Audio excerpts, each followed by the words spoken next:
Hello hi అండి. నేను ఈరోజు చాలా ఈజీగా మైదాతో బియ్యం పిండితో చకోడీలు తయారు చేశాను. ముందుగా ఒక బౌల్ తీసుకొని దాంట్లో 3 కప్పులు వాటర్ పోసుకున్నాను.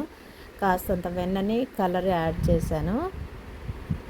సరిపోయిన సాల్ట్, లైట్గా కారం వేసానండి. బియ్యం పిండి కప్పున్నర, మైదా కప్ వేసాను. ఇలా వాటర్ అంతా పోయేంత వరకు కలుపుకోవాలి. చేతికి అంటొద్దు. ఈ విధంగా ఉండాలి పిండి.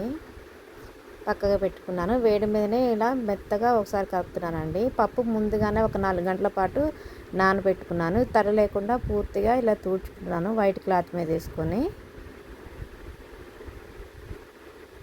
ఆ పిండి ముద్దని ఇలా పూర్తిగా మళ్ళీ ఒకసారి కలుపుకొని కొంచెం కొంచెంగా తీసుకొని పప్పు వేసుకున్నానండి. వేసుకొని ఈ విధంగా రోల్ చేసుకొని పప్పు అంటించుకొని చుట్టుకోవటమే ఇలా చకోడీలాగా. ఈ వీడియో నచ్చితే లైక్ చేయండి, సబ్స్క్రైబ్ చేయండి, షేర్ చేయండి.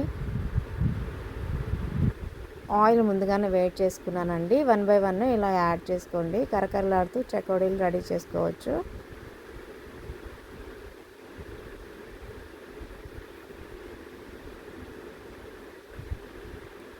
టేస్టీగా భలేగా వచ్చాయి చకోడీలు. సబ్స్క్రైబ్ చేసుకోవడం మర్చిపోవద్దండి.